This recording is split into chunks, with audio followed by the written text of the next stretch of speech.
Starting ఏది దీనికి ఆ ఫిల్టర్ అని అనొద్దు. స్టార్టింగ్ నార్మల్‌గా ఉంటది. తర్వాత కూడా నార్మల్‌గా తెలుసు ఉంటది. మీ ఇంటర్వ్యూస్ చూస్తూ ఉంటాను కదా. తెలుసు మీరంతా. యాహ్! ఎలా ఉంది ఇప్పుడు నీ జర్నీ మొత్తం? ఓకే. బాగుంది. అసలు నీకు ఈ ఫోక్ డాన్సర్ అంటే డాన్స్‌లో టైప్స్ ఉంటాయా? చాలా టైప్స్ ఉంటాయి. చాలా టైప్స్ ఉంటాయి. ఈ ఫోక్ డాన్సింగ్ అంటే ఇంట్రెస్ట్ ఎందుకొచ్చింది? అసలు డాన్సర్ మీద నీకు ఎందుకంటే ఎప్పుడొచ్చింది? ఎలా వచ్చింది? చిన్నప్పుడు స్కూల్లో డాన్స్ చేసేదాన్ని. హ్మ్. శ్రీధర్ మాస్టర్ అని ఉండేవాడు. హ్మ్. క్లాస్కి వెళ్ళేదాన్ని నేను అక్కడ. హ్మ్. సో డాన్స్ నేర్చుకున్నాను. మా డాడీకి ఎక్కువ ఇంట్రెస్ట్ ఉండే ఫస్ట్ డాన్స్. డాన్స్ మీద? ఆ! తనే క్లాస్కి వెళ్ళి పంపించాడు. క్లాసికల్ కూడా నేర్చుకున్నాను నేను. హ్మ్. క్లాసికల్ చేశాను. తర్వాత నార్మల్గా ఉంటాయి కదా మన ఊర్లలో ఏం చేస్తారు కాంపిటీషన్స్ పెడతారు. అలాగే చేసేదాన్ని ఎక్కువ కాంపిటీషన్స్. అవునా? ఆహా! నేను డాన్స్ అంటే చిన్నప్పుడు అంత లేదు కదా. అలా డాన్స్ నేర్చుకుని శ్రేయ హీరోయిన్ తెలుసు కదా. ఆ! ఆ! తను డాన్స్ చేస్తుంటే టీవీ దగ్గర కూర్చొని ఇలాగే చూస్తాను. బాగా నేను ఇలా చెయ్యాలి. హ్మ్. తనని చూసే నేను ఇన్‌స్పైర్‌ఫుల్. సీరియస్గా ఇన్స్పిరేషనే తనా?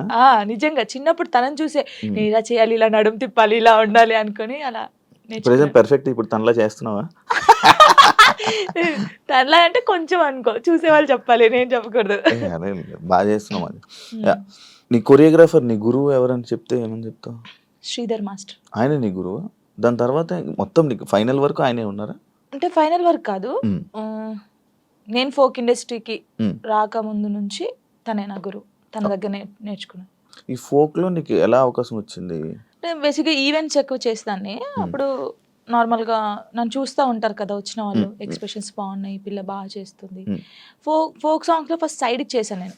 గంగక్క తెలిసే ఉంటుంది. సో గంగక్క సాంగ్స్లో అలాగా సైడ్ డాన్సర్గా చేశాను ఫస్ట్. తర్వాత బేసిక్గా ఏమైందంటే సై టీవీ మీ అందరికీ తెలుసు. అవును. తిరుపతి అన్నయ్య. తెలుసు. ఇంకొకటి పొద్దుపొడి శంకర్ అని చెప్పేసి మన హ్మ్. ఆ అన్నయ్య ఫస్ట్ రావే రావే పెద్దమ్మ సాంగ్కి సరితక్క అని ఒక అక్క ఉంటుంది. తను నాకు కాల్ చేసి నీ డాన్స్ బాగా నచ్చిందే, వాళ్ళు నిన్ను అడుగుతున్నారంటే ఫస్ట్ కోరియోగ్రఫీ ఫస్ట్ యాక్టింగ్ చేసింది అదే సాంగ్ రావే రావే పెద్దమ్మ. తర్వాత సై టీవీలో దందన సాంగ్ అందరికీ తెలుసు. ఈ రెండు సాంగ్స్ తోని అందరికి తెలిసిపోయాను. ఇంకా స్టార్ట్ అయిపోయింది అక్కడ నుంచి.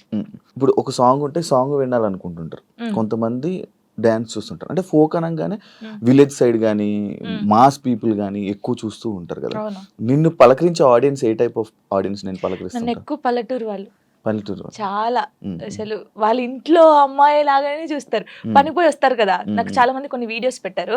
రే జానమ్మ వీడియో పెట్టరా, యూట్యూబ్ లో పెట్టు, తినుకుంటూ చూస్తారు పనికి వెళ్ళి వచ్చి అలసిపోయి. అలాంటి చాలా అంటే ఇష్టం. పాడిన వాళ్ళకన్నా చూసేవాళ్ళు చూసేవాళ్ళు కనిపించే వాళ్ళకి ఎక్కువ ఇది కదా. ఎక్కువ ఇది పాపం పాడిన వాళ్ళకి వస్తుంది. బట్ మనమే పాడినాం అనుకుంటారు చాలా మంది. కొంతమంది అడిగారా నేను ఎవరైనా? అడిగారు ఈ పాట నువ్వు. నేను కాదమ్మా పాడింది, నేను యాక్టింగ్ చేస్తాను, పాడింది వేరే వాళ్ళని చెప్పాను చాలా సార్లు. నీకు యాక్టింగ్ ఇష్టమా ఓన్లీ డాన్స్ ఇష్టమా? యాక్టింగ్ కూడా ఇష్టం. యాక్టింగ్ ఇష్టం. ట్రై చేసావా ఎప్పుడైనా? ట్రై చేశాను చిన్న చిన్నగా. ఏం ట్రై చేసావు? తుపాకీ రాముల్లో చేశాను కదా నేను, ఫ్రెండ్ క్యారెక్టర్ చేశాను. యాక్చువల్గా చాలా మందికి సినిమాల్లో మూవీస్లో చెయ్యాలి డ్యాన్స్, లైక్ ఇలా మూవీస్ మొత్తం బ్యాక్ సైడ్ ఉంటారు కానీ లేకపోతే ఫ్రెండ్గా చేసి లేకపోతే ఇలా డ్యాన్స్ చేయాలి అనుకుంటారు కానీ ఫోక్కి అంత చాలా మంది ఎక్కువ రారు, మ్యాక్స్ ఎక్కువ ఇంట్రెస్ట్ చూపించారు. బట్ నువ్వు ఎందుకు ఇదే అనుకుని ఉండిపోయావు? అంటే నేను బేసిక్గా ఇప్పుడు తెలంగాణ అమ్మాయి అని అంటారు కదా. నేను తెలంగాణలో ఉన్నాను కాబట్టి నేను దానికి అయిపోయాను. ఇంకా నేను తెలంగాణ అమ్మాయిలాగానే ఉండాలి, నేను తెలంగాణ అమ్మాయిలాగానే పేరు తెచ్చుకోవాలి. ఇది అంటే మూవీస్ లో చెయ్యాలి అని ఎవరికైనా ఉండిద్ది. కానీ మూవీస్ లో కూడా ఈ తెలంగాణ సాంగ్స్, స్పెషల్ సాంగ్స్ ఉంటాయి కదా, ఫోక్ సాంగ్స్. ఇప్పుడు మూవీస్ లో కూడా ఫోక్ సాంగ్స్ పెడుతున్నారు. అలాంటివి వస్తేనే చేస్తాను, లేకపోతే వేరే చేయను. ఇప్పుడు వరకు ఎన్ని చేసి ఉంటావు? 2000 దాటిపోయి ఉంటాయి. లెక్క పెడితే ఇంకా చాలా వస్తాయి. 2000 వీడియోసా? అవును. బాగానే సంపాదించావు. హోయమ్మా సంపాదించడం ఎక్కడ అంటే ఇప్పుడు ఫస్ట్ స్టార్టింగ్ ఇంత, సెకండ్, థర్డ్, ఫోర్త్ అంతే, మరీ ఇంత కాదు. ఎంత నుంచి స్టార్ట్ చేసావు నార్మల్గా? చెప్పకూడదు. నార్మల్గా అంటే నేను ఈవెంట్ స్టార్ట్ చేసినప్పుడు 1500 నుంచి స్టార్ట్ చేశాను. 1500 రూపీస్ నుంచి స్టార్ట్ చేసి ఇప్పుడు 20,000 అనుకోండి ఒక సాంగ్ కి. నార్మల్ గా చెప్తున్నాను. త్రిబుల్ వేసుకోండి. ఇది త్రిబుల్ ఏం లేదు. ఫోక్ సాంగ్స్ కి నేర్పించే కొరియోగ్రాఫర్స్ నార్మల్గా సాంగ్స్ కి కొరియోగ్రాఫర్ కి తేడా ఉందా? ఏం తేడా? వాళ్ళు ఇది చేయగలరా? ఫోక్ సాంగ్స్ చేసే వాళ్ళు చాలా మంది అంటే వాళ్ళకు ఉన్న టాలెంట్ చాలా ఉంటది కానీ ఓన్లీ ఫోక్ వరకే ఉండిపోయారు. వాళ్ళు ఒకవేళ ఇటు వస్తే మాత్రం చాలా బాగుంటది. అంటే నేను చూసినంత వరకు ఇప్పుడు నా సాంగ్స్ కొన్ని నేనే చేసుకుంటాను కానీ చూసే వాళ్ళకి సేమ్ వే కనిపిస్తుంది కాబట్టి శేఖర్ మాస్టర్ ఉన్నారు, శేఖర్ వైరస్ అని చెప్పేసి చాలా బాగా చేస్తాడు ఆయన. శేఖర్ మాస్టర్ ఆ శేఖర్ మాస్టర్ కాదు, శేఖర్ వైరస్. మీ ఎక్స్ప్రెషన్స్ మారిపోతున్నాయి మళ్ళీ. శేఖర్ వైరస్ అని, ఆ తర్వాత శాంతిరాజ్ మాస్టర్ అని, నమ్రీత్ అని తమ్ముడు ఉంటాడు ఆయన, కళ్యాణ్, ఇంకెవరున్నారు రాజేష్ మాస్టర్ అని, రఘు జాను అని చెప్పేసి తమ్ముడు. వీళ్ళందరూ ఏంటంటే ఫోక్ మాస్టర్సే అంటారు కానీ వాళ్ళకున్న టాలెంట్ చాలా ఉంటది. వాళ్ళు కోరుకున్నారు ఎప్పుడైనా ఈ కొరియోగ్రాఫర్గా మీరు మారొచ్చు కదా, మామూలుగా నేర్పించవచ్చు కదా అని నువ్వు సపోర్ట్ చేయడం ఏం చేసావా? అంటే సపోర్ట్ అంటే సాంగ్స్ ఇస్తాం, ఈ కొరియోగ్రాఫర్ అయితే బాగుంటది ఇది చెయ్యండి అని చెప్తాం కానీ మరీ ఇండస్ట్రీ గురించి మనకు తెలియదు కదా, ఇండస్ట్రీకి వెళ్ళానని చెప్పలేము. ఇప్పుడు ఇండస్ట్రీ పర్సనే కదా. ఇప్పుడు చేస్తాను. ఒకవేళ ఎవరైనా అడిగితే వీళ్ళు ఉన్నారు మాస్టర్ తీసుకోండి, లేకపోతే వీళ్ళు ఉన్నారు తీసుకోండి అని చెప్తాం. ఇండస్ట్రీలోకి వచ్చాను అబ్బా, ఇండస్ట్రీలోకి అనవసరంగా వచ్చానే, లేకపోతే ఈ ఫీల్డ్ లోకి రాకుండా ఉండాల్సింది అని నీకు ఎప్పుడైనా అనిపించింది? ఎప్పుడు కొన్ని కామెంట్స్ చూసినప్పుడు ఏంద్రా ఈ బాధ, నాకు అసలు నేను ఎందుకు డాన్సర్ అయ్యాను, ఎందుకు అంటే ఈ ఫీల్డ్కి ఎందుకు వచ్చాను, అసలు మన సాంగ్స్ హిట్ కాకపోతే బాగుండేది, ఏదో నార్మల్గా చేసుకొని ఉంటే అయిపోయేది. ఈ హిట్ అయిన తర్వాత కొంచెం పేరు వచ్చిన తర్వాత ఈ కామెంట్స్ అసలు ఈ తలనొప్పి అవసరమా మనకు అనిపించింది. ఏం కామెంట్స్ వచ్చేవి నీకు నార్మల్ డాన్స్ చేసేటప్పుడు? అదే సేమ్ డాన్స్, సేమ్ ఎక్స్ప్రెషన్స్, ఏంట్రా బాబు యూట్యూబ్ లో ఒకతే ఉందా తీసేయండిరా ఇవి. ఇదే ఏదైతే కామెంట్ ఉందో నీకు డీ చేస్తున్నప్పుడు కూడా వచ్చాయి కదా? చాలా వచ్చాయి. ఇంకా ఇది పోయిందా సరే ఇందులో అన్నారు సరే పోనీ కొంచెం స్ట్రాంగ్ అయ్యాను నేను. కొన్ని అయితే ఇలాగే అంటారులే అనుకున్నాను.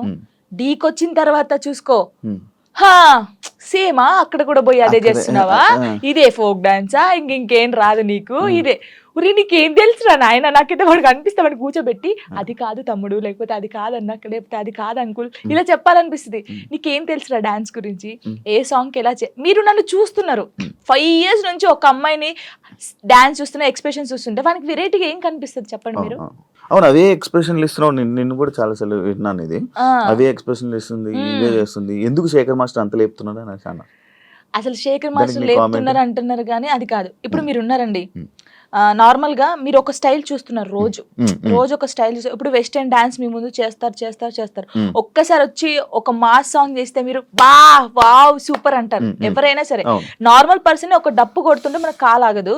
మాస్టర్స్ చాలా మందిని చూసారు, అందరూ జెమ్స్ చేయడము, వెస్టర్న్ సాంగ్స్ చేయడం. ఒక్కసారి నేను ఫోక్ సాంగ్ చేయడంతోనే ఒక వేరియేషన్ వచ్చింది ఆయనకి. అది చూసి అనడం తప్పేముంది చెప్పండి? ఒక్కసారి ఆలోచించండి. కొంచెమైనా బుర్ర ఉంది వీళ్ళకి, నాకు అర్థం కావట్లేదు అది. దానికి కూడా కామెంట్స్ పెట్టారు ఎందుకు ఎంత ఓవర్ ఎక్సైట్ అవుతున్నాడు. ఇప్పుడు మీరు ఉన్నారండి, అంటే నార్మల్ గా మిమ్మల్ని ఎగ్జాంపుల్ తీసుకుంటాను. నార్మల్ గా మీరు తెలంగాణ సాంగ్ వినగానే మీకు ఏమనిపిస్తుంది? మాస్ డాన్స్ ఒక ఎక్స్ప్రెషన్ వస్తుంది. వెస్టర్న్ సాంగ్ చేసినప్పుడు ఇలా అంటారు. వేరియేషన్స్ ఉంటది కదా. మాస్టర్ అన్ని చూసి ఒకటేసారి ఫోక్ సాంగ్ వచ్చి నేను చేయడంలో అంటే నార్మల్ సాంగ్ కి నువ్వు అదే ఎక్స్ప్రెషన్ ఇస్తున్నావు, అదే వాళ్ళు అంటున్నారు కానీ నిజంగా వాళ్ళు టీవీలో చూడకన్నా నా లైవ్ లో నా పర్ఫార్మెన్స్ చూస్తే వాళ్ళే క్లాప్స్ కొడతారు. అంతేనా? పక్కా కొడతారు. ఇప్పుడు లైవ్ లోకి వచ్చి చూడాలి చూడు అలా నేను చెప్తున్నాను. వాళ్ళకి నన్ను చూసి 5 years నుంచి ఉంటున్నాను, ఫోక్ సాంగ్స్ అవే చేస్తున్నాను కాబట్టి వాళ్ళు ఊకే నా ఫేస్ చూసి ఇదే ఎక్స్ప్రెషన్స్, సేమ్ ఎక్స్ప్రెషన్. కానీ సగం మంది అలా అంటారు కదా, సగం మంది మెచ్చుకునే వాళ్ళు ఉన్నారు. జానుకి ఫేమస్ అయిపోయాక ఇది వచ్చేసాక యాటిట్యూడ్ ఎక్కువ, పొగరు ఎక్కువ అనే వాళ్ళకి అసలు నాకు పొగరు ఉండదు, ఫస్ట్ యాటిట్యూడ్ ఉండదు. నేను అందరితో చాలా కలిసిపోయి ఉంటాను. నాతో జర్నీ చేస్తే తెలుస్తుంది. ఇప్పుడు దూరం నుంచి చూసి జడ్జిమెంట్ చేయడం వేరు. నాతో నిజంగా ఒక 1 day వచ్చి 5 minutes చాలు నాతో మాట్లాడితే వాళ్ళకి అర్థమైపోతుంది నేను ఏంటనేది. చాలా మంది నాతో అన్నారు కూడా, ప్రొడ్యూసర్స్ కూడా మీకు చాలా పొగరు ఉంటదంట అమ్మో మీతో మాట్లాడంటున్నారు. షూటింగ్ వచ్చిన తర్వాత సారీ జానమ్మ ఇలా దండం పెట్టి చెప్పిన వాళ్ళు ఉన్నారు. ఉండదు అసలు ఉండదు. అసలు ఉండదు. యాటిట్యూడ్ ఎప్పుడు ఉండాలి? సందర్భం బట్టి ఉండాలి. ఎప్పుడు పడితే అప్పుడు ఉండదు. కొంచెం అంటే ఒకవేళ వేరే రకంగా, ఒకవేళ నన్ను ఎవరైనా అన్నప్పుడు మంచి రకంగా అన్నప్పుడు అప్పుడు వాళ్ళకి మాట్లాడేటప్పుడు యాటిట్యూడ్ వస్తుంది. నేను ఇది కాదు అలా వస్తుంది కొంచెం అంతే.